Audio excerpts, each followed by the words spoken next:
You're stranded in the Arctic. No food, no water, no 7-Eleven for about 3,000 miles. And suddenly, a wild reindeer appears. You could kill it for meat, but what if you just drank its blood? Yep, this is a real thing. Some indigenous Arctic peoples, like the Inuit, have done this for centuries. Why? Because when water is frozen or scarce, blood is, shockingly, useful.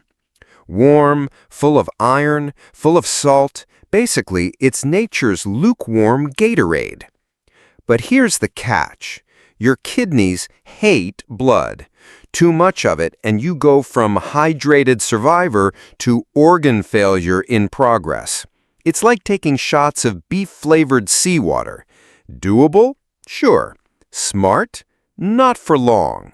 Your stomach might let it slide, but after a few gulps, let's just say your digestive system files a formal complaint in triplicate. So yes, drinking blood can save you, but only in tiny, respectful, very metal amounts.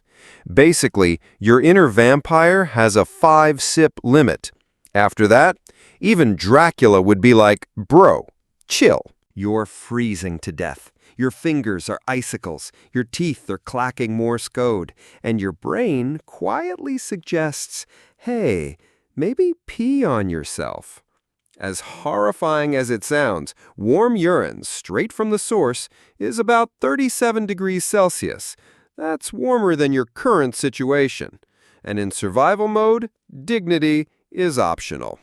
It's a temporary heat boost, like a biological hand warmer that smells like ammonia and regret. But hey, body heat is body heat.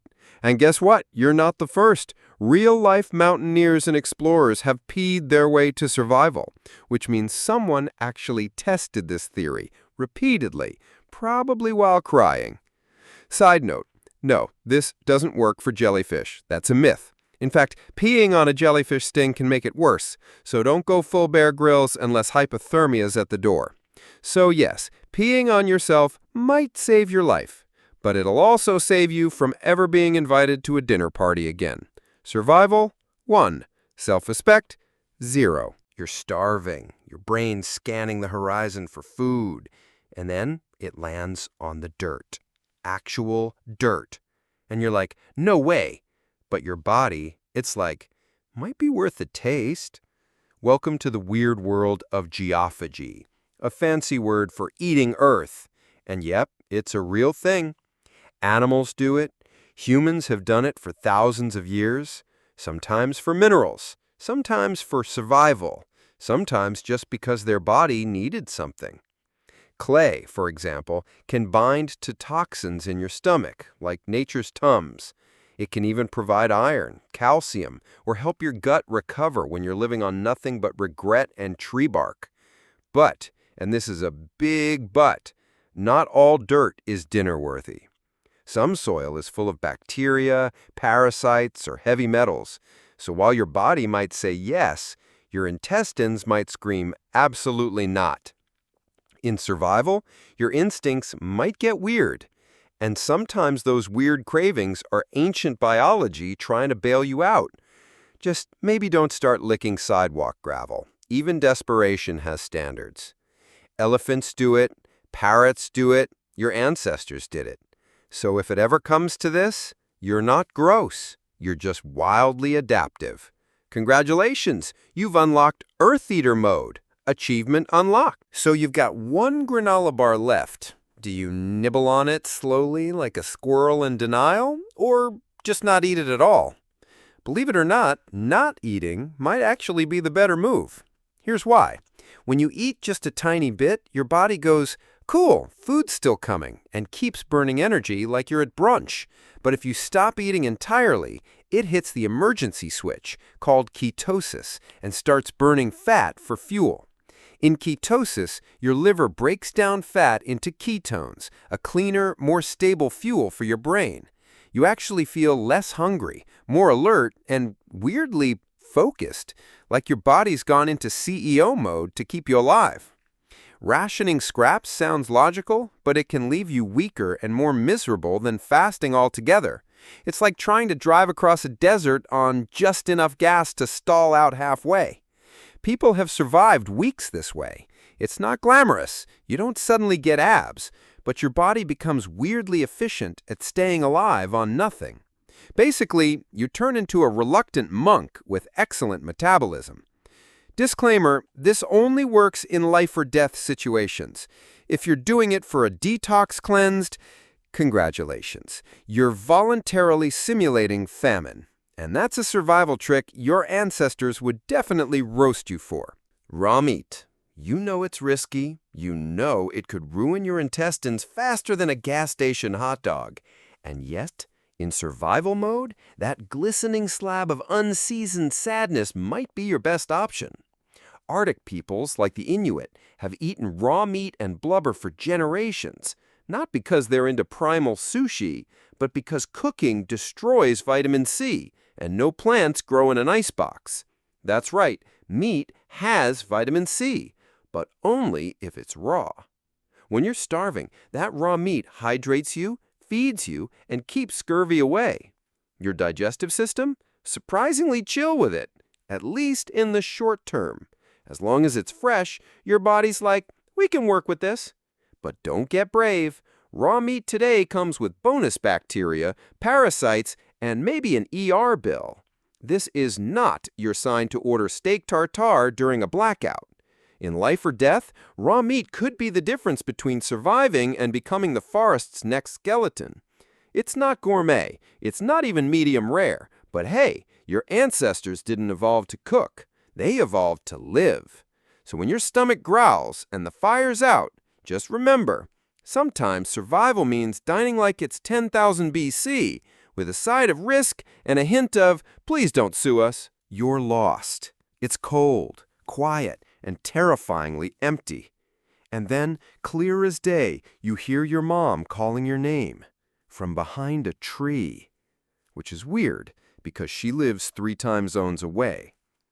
Welcome to survival mode hallucinations. Your brain, low on calories and sanity, starts filling in the blanks with comforting voices, imaginary friends, or a ghost that sounds suspiciously like your 5th grade teacher. This isn't madness. It's called the third man factor, a phenomenon where people in life-threatening situations experience a mysterious presence guiding them. It's your brain booting up an imaginary helper when things get apocalyptic. Lack of sleep, starvation, oxygen deprivation. Your brain says, cool, let's improvise. It's not a bug, it's a survival feature. You need help, so your mind invents someone to get you through it. And sometimes it works. People have followed these hallucinations out of danger. They walked toward a voice no one else heard and somehow survived. So yeah, in the middle of nowhere, when you're out of hope, out of help, and out of snacks, your brain might just invent a guardian ghost. And honestly, that might be your best chance. Okay, time for some real horror. When you run out of food long enough, your body doesn't just quit. It starts eating itself. First, it burns through your fat. Then it moves on to muscle. And eventually, if things get grim enough, it goes for your organs. Yes, including your heart. Nature's like, sorry buddy, priority is brain. This whole process is called catabolism, your body breaking itself down to keep essential systems running. It's like eating your furniture to keep the fireplace going. Here's the creepiest part. After a certain point, you stop feeling hungry. Your brain flips the switch to survival autopilot, and the body just goes quiet. You're moving, thinking, breathing, but it's all happening on borrowed parts, like your system is cashing in IOUs from your own thighs. Delicious. This isn't glamorous. There's no movie montage here. Just biology sacrificing the non-essentials, like muscle tone and dignity, so your brain can stay online. Your body becomes both the fuel and the fire. When you think you've got nothing left, no fat, no food, no strength, your body still has one last card to play: your bones. Deep inside your bones is marrow, a squishy, calorie-dense, nutrient-rich miracle material. And when starvation hits extreme levels, your body breaks into that emergency stash like a raccoon in a locked cooler. Ancient humans knew this. They cracked open bones after a hunt, not for the meat, but for the good stuff inside. Even wild animals do it.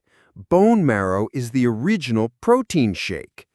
In survival mode, your body starts pulling fat and nutrients from marrow, plus calcium to keep nerves firing.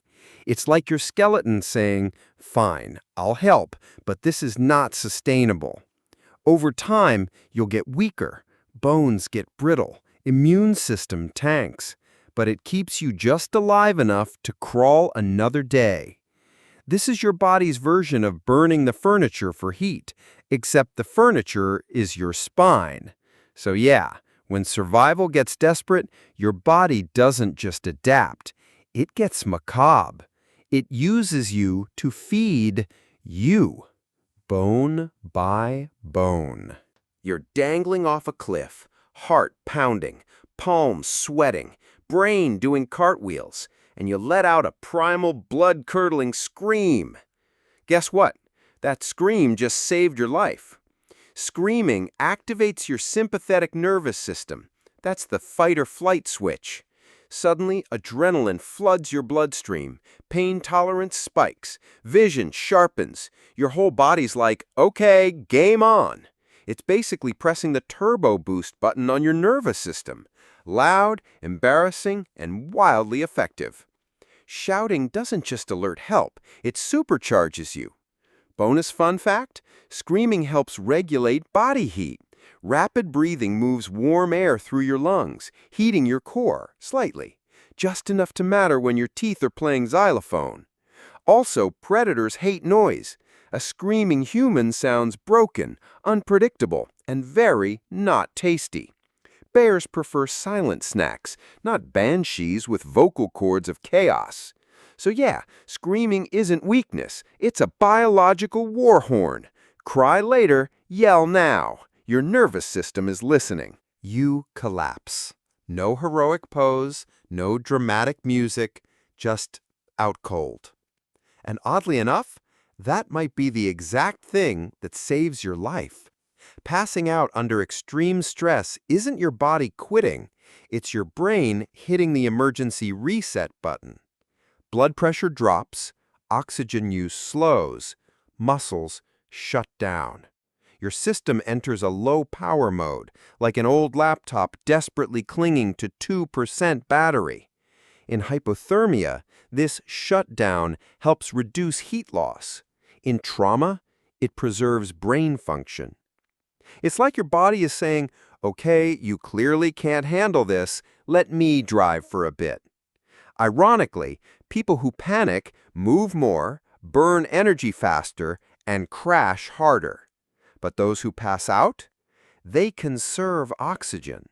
They last longer, like falling asleep inside a horror movie. There are real stories of avalanche victims who survived because they lost consciousness. The body gave up control to survive the storm, like a last-ditch trust fall with biology. So yeah, passing out might seem like the end, but sometimes it's just your brain pulling the emergency brake before everything explodes.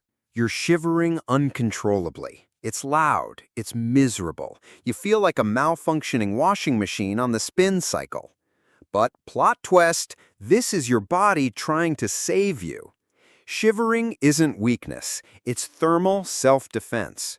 Your muscles are rapidly contracting to generate heat, basically doing micro push-ups at lightning speed to warm your core. Meanwhile, blood retreats from your hands and feet to protect vital organs. You turn into a self-heating burrito of cold extremities and stubborn survival. Delightfully uncomfortable, terrifyingly effective. People who suppress shivering in extreme cold, they crash faster. Why? Because they're not letting their body do its weird magic. Shivering isn't giving up, it's fighting back, with tremors. In the wild, the line between freezing and surviving can come down to whether your body gets permission to look ridiculous. And you know what? Dignity doesn't keep you warm. Shaking like a maraca does. So yeah, next time your teeth are clattering like a horror movie soundtrack, remember, that's not weakness, that's survival. With rhythm. You just survived something terrible. Plane crash, avalanche, zombie apocalypse. And weirdly, you don't remember half of it. That's not trauma breaking you. That's your brain protecting you. In life-threatening moments, the brain sometimes blocks out memories on purpose. It's called dissociative amnesia, and it's basically your mind putting your trauma in a zip file for later. Some people even report feeling like they left their body, like they watched themselves from outside. That's dissociation. It's not weird, it's wiring. Your brain's like, let me handle this horror show while you take a nap. It's not weakness, it's a survival strategy. When stress floods the system, the hippocampus, the brain's memory librarian, goes on strike, and you end up with blank spots and a slightly warped reality. From war zones to disaster survivors, this is common. Forgetting trauma isn't broken memory, it's emergency insulation. Your brain literally saves you by editing your story. So yeah, if you ever forget the worst moment of your life, that might be your brain's most human trick of all. Sometimes, survival means not just escaping the danger, but escaping the memory, too. Panic gets roasted for being irrational. Yet here you are, pinned under a car, and suddenly your inner Hulk files a cameo request. A full-blown panic attack is basically the body's cheat code. Adrenaline spikes, blood diverts to quad muscles, pain receptors clock out. Congratulations, you've unlocked hysterical strength. Real cases exist of parents lifting sedans off toddlers. 30 seconds of impossible power, followed by a week of screaming tendons and regret. Think of it as a dying phone that suddenly cranks screen brightness to max, blindingly effective, then dead. Your muscles tear, your joints protest, but hey, you're not flattened anymore. So yeah, panic isn't always malfunction. Sometimes it's your body yelling, "No time for logic, yeet the car." Use responsibly. Perfect for fires, floods, and cinematic rescues. Less ideal for Monday staff meetings. Odds, 1 in a million. Supplies, 0. Logic, we're doomed. Yet the brain whispers, we're totally getting out of this. And somehow, that helps. Belief isn't fluffy. It downregulates stress hormones, boosts immunity, and keeps your organs from switching to rage-quit mode, known as psychogenic death, aka giving up and dying. From plane crash jungles to lifeboat diaries, survivors share one glitch: irrational certainty. The body hears that pep talk and decides, cool, rerouting remaining power to not dying. Hope acts like a trickle charger for morale and metabolism. Every delusional mantra buys another micro-unit of endurance. Sure, sometimes the cavalry never shows, but statistically, stubborn optimists outlive realistic pessimists. So lie to yourself, enthusiastically, because the most dangerous human in a disaster isn't the strongest. It's the one who simply refuses the plot twist, called certain death. That's all for today. I'll be making similar videos in the future. Subscribe to see them.